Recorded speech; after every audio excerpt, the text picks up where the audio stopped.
Evening. First thing, before I start, a big round of applause for my class that just went. So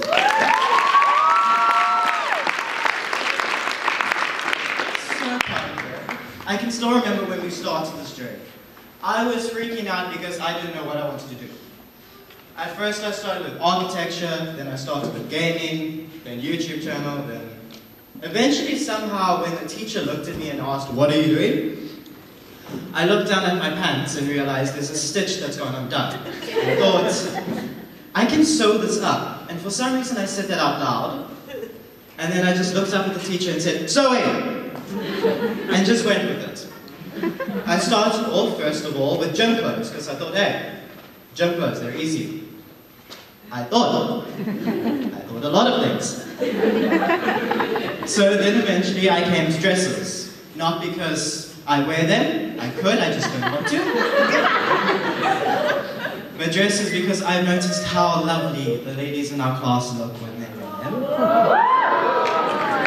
them. Especially my models, they look gorgeous. So then I came to fashion. And Fallout fashion was just because a game that I was in love with was called Fallout. I'd never in with the crowd and I always fall out of the crowd.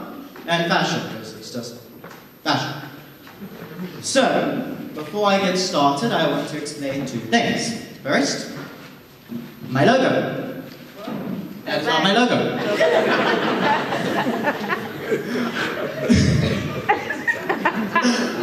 This is something I put in all my pieces of art, and I'm just so proud of it.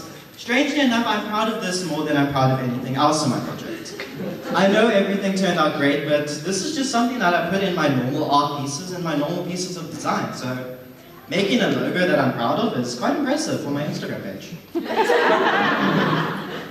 Second of all is why I chose this. Yes, I thought it'd be easy, and yes, I just looked at my pants. But another that I soon came to realize was I want to understand what goes on behind closed doors. What goes on in making something that I wear every day and just take for granted? The answer is a lot of work. So, this is my first dress. I am very proud of it, and strangely enough, doesn't the model look a bit familiar? I hope I'm not offending. Bad joke, sorry.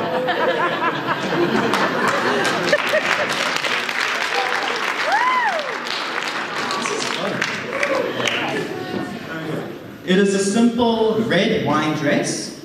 Apparently it's purple, but to me it's red. I paired it with a white cotton t-shirt that my model brought. And this is just something that amazes me because it's something that was store-bought and it actually went quite well with something I made. Again, I thought it was simple. I was wrong. From this, I learned many things, but most importantly, trial and failure, and how to overcome trials and failure.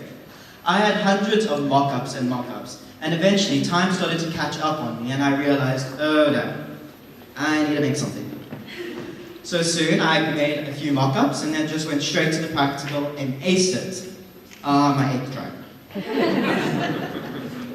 So I also learned there's no way you can, the best way is to learn from your mistakes. And from my many mistakes came 2 or 3 great successes. Next came a black shirt and a black skirt. I always mix those two up, I don't know why. The black skirt is by far my favorite. Not because it was one of the first designs that I did when I entered this project, but because it was meant to be businessy.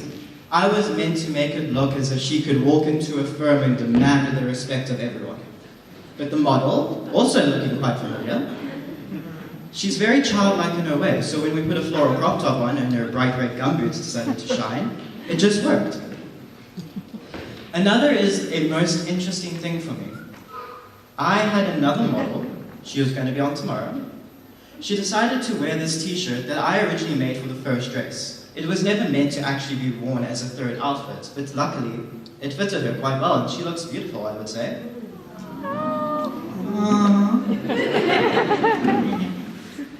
I paired it with skinny ripped jeans and black bands. That gave her quite an urban look, and I'm quite happy with it as well.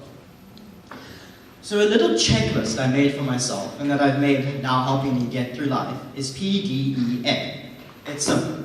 Plan, decide, execute, and adapt. It's always important to plan. You need to know what you're going to do and how you're going to do it.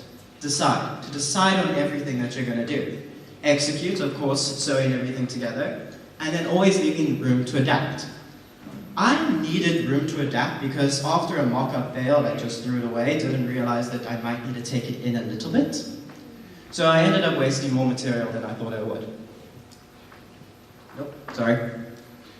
So a few things that I learned were the cliches in every single book. And trust me, they are cliches for a reason. I learned that I can't just give up when I wanted to, and that I actually had to put work in this and I couldn't just slack off. I would like to give special thanks to my internal mentor, Kirsty, for always kicking me when I needed it. To my lovely, lovely models, Akira Katsia, Zoe Tianison, and Zoe Muller. To Chanel Bam for letting me use her house. To Zara Dean Alfred, who's just Zara Alfred apparently, for taking the most amazing photographs and helping me through this experience.